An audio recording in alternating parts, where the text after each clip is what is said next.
सर्वेषां गायत्री विद्या मंदिर उच्च माध्यमिक विद्यालय सांचौर नगरे स्वागतम अभिनंदनं च।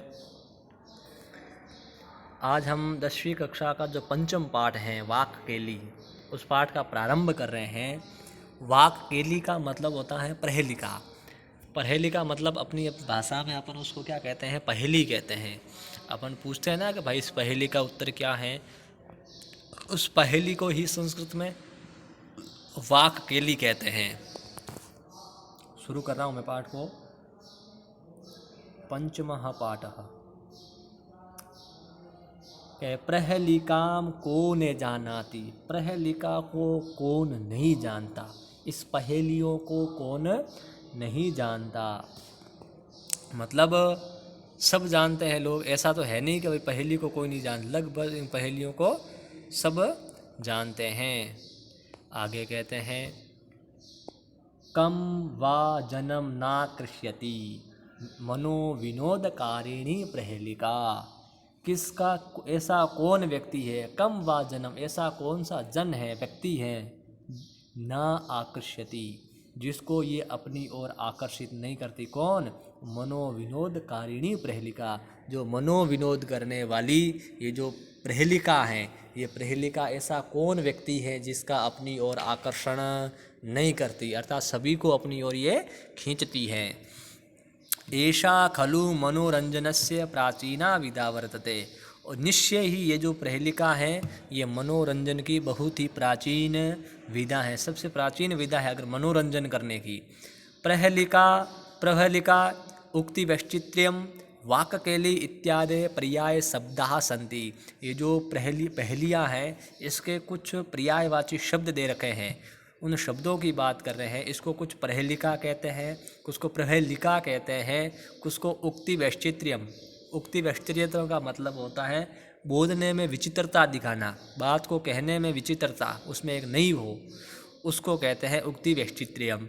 वाक के लिए भी इसी को कहते हैं, वाणी की चतुरता जिसे अपन कहते हैं। ये जो सारे हैं ये वाक के लिए या प्रहेलिका के सारे पर्यायवाची शब्द हैं। प्रायशः विश्वस्य सर्वासु भाषासु प्रहेलिका प्रचलति। ऐसा नहीं है कि ये अपने यहाँ ही प्रहेलिका का प्रचलन होता है, अपने भारत में ही होता है, ऐसा नहीं है। ये विश्व की जितनी भी भाषा है उन सभी भाषा में, चाहे वो अंग्रेजी हो, हिंदी हो, संस्कृत में और हिंदी में तो अपन पढ़ते ही हैं, और जितनी भी भाषा है उन सभी भाषाओं में इन प्रहेलिकाओं का प्रचलन है। आंग्ल भाषायाः प्रहेलिकायाः कृते, जो आंग्ल भाषा है, अंग्रेजी भाषा है, उन अंग्रेजी भाषा में इन पहेलियों के एक लिए शब्द है पजल और रिडल। इन इत्यादि शब्द प्रयोग प्रसिद्ध है। इन ये दो प्रकार के शब्द प्रसिद्ध है, वहाँ पर पहेली नहीं कहते, उनके लिए पजल और रिडल इन शब्दों का प्रयोग किया जाता है। आगे कहते हैं प्रहेलिकायाम प्रश्नः भवति।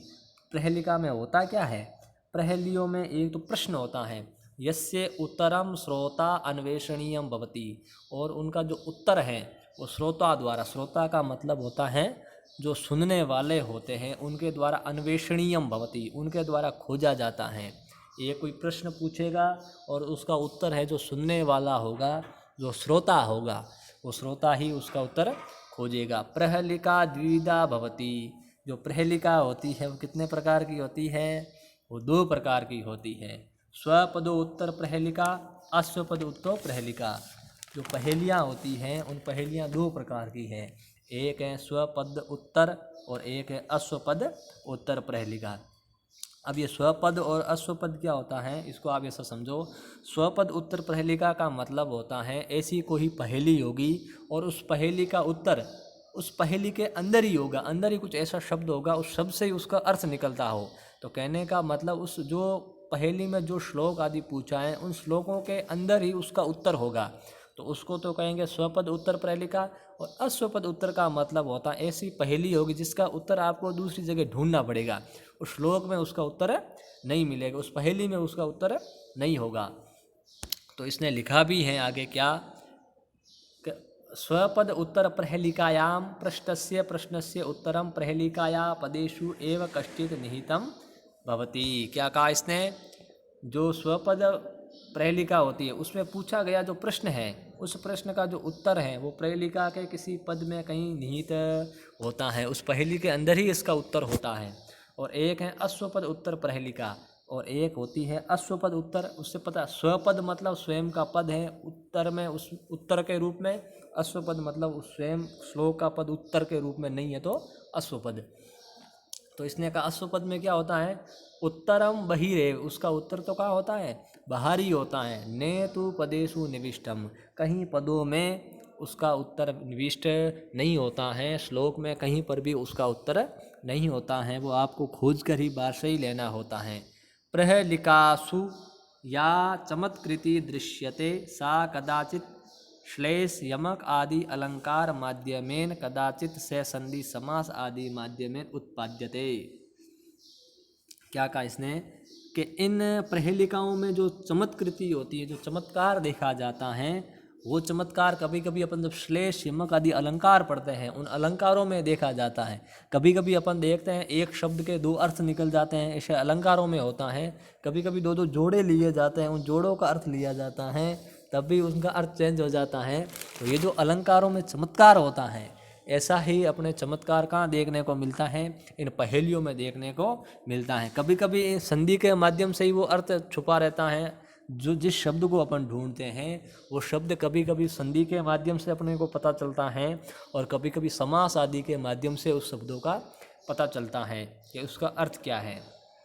आगे कहते हैं कि प्रहलिका ने केवल मनोविनोदकारिका अपितु बौद्धिक व्यायाम साधिका संति। ये जो पहेलियाँ होती हैं केवल मनोविनोद करने के लिए नहीं है, केवल के सिर्फ और सिर्फ मन अपना प्रफुल्लित हो गया अंदर पढ़ने से, ऐसी इस सिर्फ और सिर्फ इसके लिए ये पहेलियाँ नहीं है। तो इससे बौद्धिक व्यायाम की साधिका है, अर्थात बुद्धि का इससे व्यायाम भी होता है। कैसे?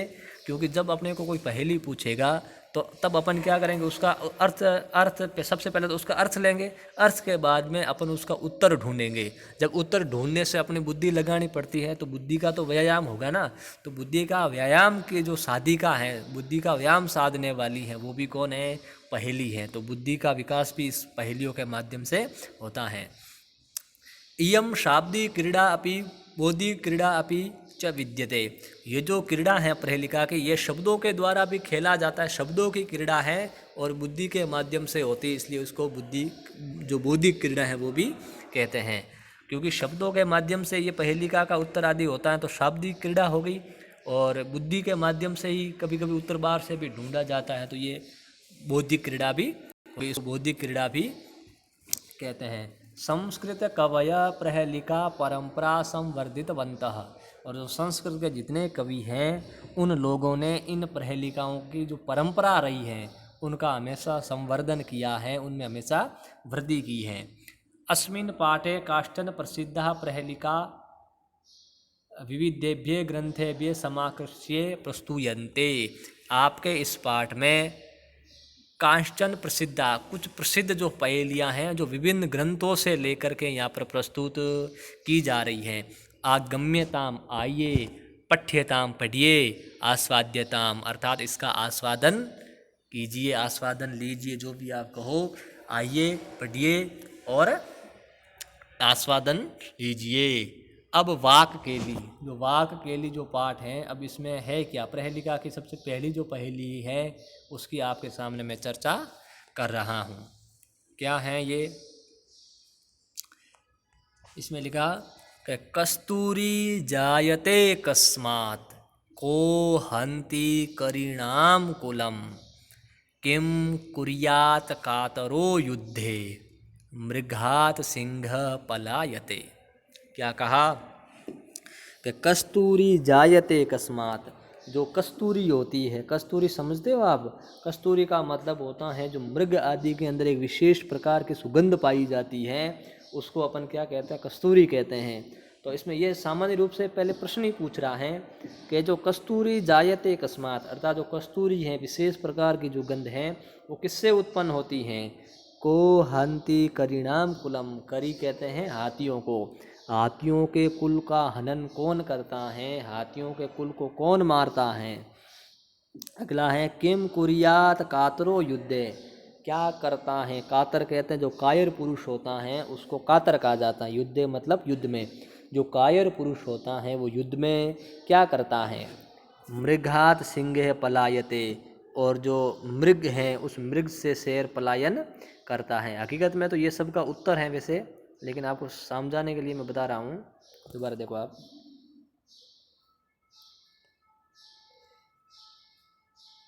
क्या कस्तूरी जायत, कस्तूरी किससे उत्पन्न होती है, हाथियों के कुल को कौन मारता है, और कायर पुरुष होता है वो युद्ध में क्या करता है, और मृग से शेर पलायन करता है। ये तो सभी का उत्तर हो जाएगा। तो अब 3 प्रश्न पूछे हैं और तीनों प्रश्नों के उत्तर आपके यहाँ पर पड़े हैं। कहाँ पर, ये जो आपको दे रखे हैं ना, इनमें सभी के उत्तर पड़े हैं। ये जो उत्तर है, पहले का उत्तर क्या हो गया, मृगाद। कस्तूरी आपकी किससे उत्पन्न होती है, मृगाद अर्थात मृग से उत्पन्न होती है। दूसरा प्रश्न है हाथियों के कुल को कौन मारता है, तो इसका उत्तर हो गया सिंह। सिंह मतलब शेर हैं जो हाथियों के कुल को मारते हैं। तीसरा प्रश्न था किम कुर्यात कातरो युद्धे, जो कायर पुरुष होता है वो युद्ध में क्या करता है, पलायते, पलायते मतलब पलायन करता है, वो भाग जाता है। तो आपसे एक श्लोक पूछा था और इसके उत्तर इसके अंदर ही है। तब आप मुझे ये बताओ, ये जो पहेली है ये स्वपद उत्तर पहेलिका है या अश्वपद उत्तर पहेलिका है, क्या है, ये स्वपद उत्तर है। क्यों, क्योंकि इसका जो उत्तर है वो इस श्लोक के अंदर ही है, इसीलिए ये स्वपद उत्तर पहेलिका हुई। तो मेरे हिसाब से आपको श्लोक समझ आया होगा, पहेली आपको समझ आ गई होगी। 3 प्रश्न पूछे और तीनों के उत्तर ही इसमें दिए गए हैं। अगला देखो आप, अगला है कि भोजनान्ते च किं पेयम जयन्तः कस्य वही सुतः कथम विष्णु पदम प्रोक्तम तक्रम शक्रस्य दुर्लभम। क्या कहा कि भोजनांत, भोजनांत मतलब भोजन के अंत में, किम पेयम, जब अपन भोजन कर लेते हैं तब उस भोजन के पश्चात किम पेयम क्या पीना चाहिए। अगला है जयंत या कस्य वैसुते, एक जयंत नाम का जो व्यक्ति है, जो भी हैं वो कस्य वैसुते, वो किसका पुत्र हैं, जयंत है कस्य वही सुतः, जयंत किसका पुत्र हैं। कथम विष्णु पदम प्रोक्तम, जो भगवान विष्णु का पद है, भगवान विष्णु का जो स्थान है उसको किस प्रकार का बताया गया है, उसको कैसे प्राप्त करते हैं, किस प्रकार का पद है वो। तो इन तीनों का जो उत्तर है वो इसी लाइन में है, इस वाले पद के अंदर, पाद में है, चरण में है। क्या, पहला तो है क्या तक्रम, दूसरा है शक्रस्य, तीसरा है दुर्लभम। क्या कहा इसने कि भोजनांते च किम पेयम, भोजन के अंत में क्या पीना चाहिए। तो क्या उत्तर आया तक्रम। तक्रम कहते हैं छाछ को, जो छाछ होती है तो भोजन के अंत में हमेशा क्या पीने चाहिए, छाछ को पीना चाहिए। दूसरा प्रश्न है जयंत है कस्य वैसुतम, जो जयंत है वो किसका पुत्र है, शक्रस्य, शक्र का पुत्र है। शक्र कहते हैं भगवान इंद्र को कहते हैं, तो वो इंद्र का पुत्र है कौन, जयंत। अगला है कथम विष्णु पदम प्रोक्तम, भगवान विष्णु का जो पद है वो किस प्रकार का बताया गया है, तब इसने लिखा दुर्लभम, वो दुर्लभ है। वो क्या है, दुर्लभ।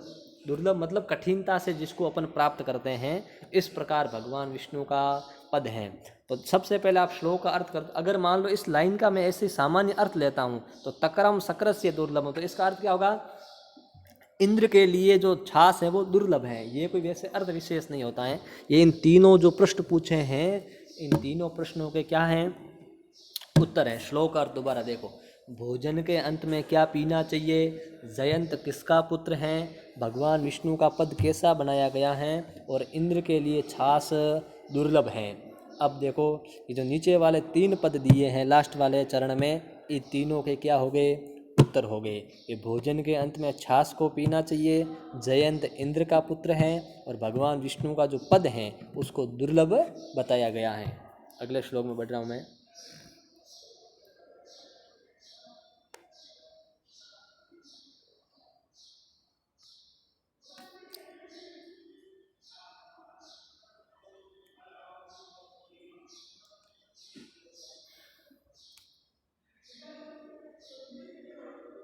हाँ, अगला श्लोक है कि रवे हे कवे हे किम समरस्य सारम कृषिर्भयम किम किम अदंति भृंगाः सदा भयम च अभयम च केशाम भागीरथी तीर समाश्रिता नाम। क्या कहा कि रवे हे कवे हे किम समरस्य सारम, एक तो रवि मतलब सूर्य का, कवि मतलब कविता का रचना करने वाले उस कवि का, समर कहते हैं युद्ध का, इन सब का किम सारम, इन सब का सार क्या है। क्या कहा, एक तो सूर्य का सार क्या है, कवि का सार क्या है, समर मतलब युद्ध का सार क्या है, किसे कहोगे आप, इनका क्या भाव है। अगला प्रश्न इसने क्या, कृषिर भयम किम, जो अपन कृषि आदि कार्य करते हैं उस कृषि का भय क्या है। अगला है किम अदंती भृंगा, अदंती मतलब खाते हैं, भृंगा मतलब भंवरे, भंवरे हैं वो क्या खाते हैं। अगला है सदा भयम च अभयम के साम, हमेशा भय किन को रहता है, सदा भयम हमेशा किन लोगों को भय रहता है, अभयम च के साम, और अभय किसको रहता है, अभय मतलब जहाँ डर ना लगता हो, जिसको भय नहीं लेता हो, वो उनको कहते हैं। तो इसमें कितने प्रश्न पूछे, पहला तो पूछा रवि अर्थात सूर्य का सार क्या है, कवि का सार क्या है, युद्ध का सार क्या है, कृषि का भय क्या है, भंवरे क्या खाते हैं, हमेशा डर किसको लगा रहता है और हमेशा डर किसको नहीं लगा रहता है। तो टोटल प्रश्न 7 प्रश्न इसने पूछ लिए, और 7 प्रश्नों का जो उत्तर है वो इस लाइन में है। किस लाइन में है, इस लाइन में है। दोबारा समझाता हूँ मैं आपको।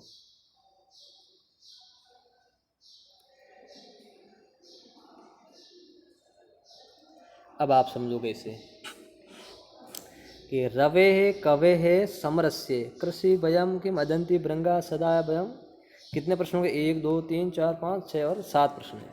सभी का उत्तर मैं इस वाली लाइन से लूँगा, भागीरथी तीर समाश्रिता नाम, इसमें से सभी का उत्तर छिपा हुआ है। कैसे, अब मैं निकाल रहा हूँ, देखो।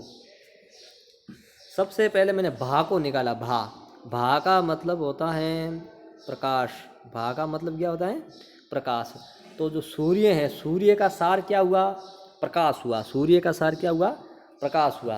दूसरा है कवे, कवे का अर्थ इसमें लोगे आप गी से, किससे, गी से, गी का मतलब होता है वाणी, गी का मतलब क्या होता है, वाणी।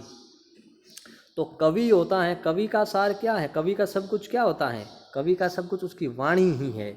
सूर्य का सब कुछ क्या है, सूर्य का प्रकाश ही सब कुछ है। तो सूर्य का तो हो गया भा, कवि का हो गया गी, गी का मतलब वाणी। आगे बढ़ रहा हूँ और अगला है समर, समर का सार, समर का सार किससे लोगे आप, रथी से, रथी, रथी का मतलब क्या होता है, रथी का मतलब होता है योद्धा, जो योद्धा होता है ना वीर, उस योद्धा का क्या कहते हैं, रथी कहते हैं। तो योद्धा है तो ही समर है, युद्ध है, बिना योद्धा का कैसा युद्ध, भाई योद्धा है ही नहीं तो युद्ध कैसा। तो युद्ध का सार क्या हुआ, युद्ध का सार हुआ रथी। अगला है कृषेर भयम किम, जो कृषि है उस कृषि का भय क्या है। तो कृषि का भय इसने बताया, देखो थी के अंदर क्या मिला है, ई, आगे क्या है, ती, इति। तो कृषि का भय क्या है, इति है। इति का मतलब होता है जब अपन कृषि आदि करते हैं तब उसमें वो कीट आदि कीड़े वीड़े पड़ जाते हैं, जिसमें उससे अपनी फसलों को खराब कर देते हैं। जो वो कीट होते हैं उन कीटों को ही क्या कहते हैं, इतियाँ कहते हैं। तो कृषि का भय होता है वो कीड़े रहते हैं, वो इतियाँ रहती है जो उन फसलों को क्या करते हैं, खराब करते हैं। वो उन सबको लेते, जो जिससे हमारी कृषि खराब होती है वो सारे के सारे जीव जंतु होते हैं, उनको अपन क्या कहते हैं, इतियाँ कहते हैं। तो कृषि का भय क्या हुआ, इति हो गया, जो थी और इस ती में मिला है। अगला है किम अदंती भृंगा, जो भंवरे होते हैं वो भंवरे क्या खाते हैं। तो इसने लिखा यहाँ पर, देखो यहाँ पर क्या लिखा है, ये क्या लिखा है, रस। भंवरे क्या खाते हैं, रस, रस को रसपान करते हैं। भंवरों के लिए खाने योग्य क्या वस्तु है, तो उसके लिए इन्होंने बताया क्या है, रस है। अब अगला है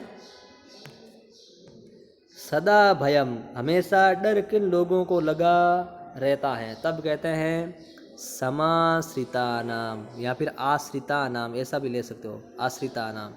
आश्रिता का मतलब होता है जो लोग हमेशा दूसरे लोगों पर आश्रित रहते हैं, दूसरे लोगों पर जो लोग आश्रित रहते हैं उनको हमेशा एक मन में डर रहता है, पता नहीं कब तक रहेंगे कब तक नहीं रहेंगे, उनके मन में एक भय होता है। तो उन लोगों में भय होता है, तो किन लोगों को भय होता है, जो लोग दूसरे लोगों पर हमेशा आश्रित होते हैं उन लोगों को हमेशा भय रहता है। अगला है केसाम च अभयम, और अभय किन लोगों, ऐसे कौन लोग हैं जिनको डर नहीं लगता। उसका उत्तर पूरी ये लाइन है। लास्ट वाला प्रश्न था ना, किन लोगों को डर नहीं लगता है, तो उनके लिए पूरी लाइन है क्या कि भागीरथी तीर समाश्रिता न। भागीरथी का मतलब होता है गंगा नदी, तीर मतलब किनारा, समाश्रिता न मतलब वहाँ आश्रित रहने वाले लोगों को। अर्थात जो लोग गंगा नदी के किनारे पर आश्रित रहते हैं उन लोगों का किसी का भय नहीं रहता, वो किसी से नहीं डरते हैं।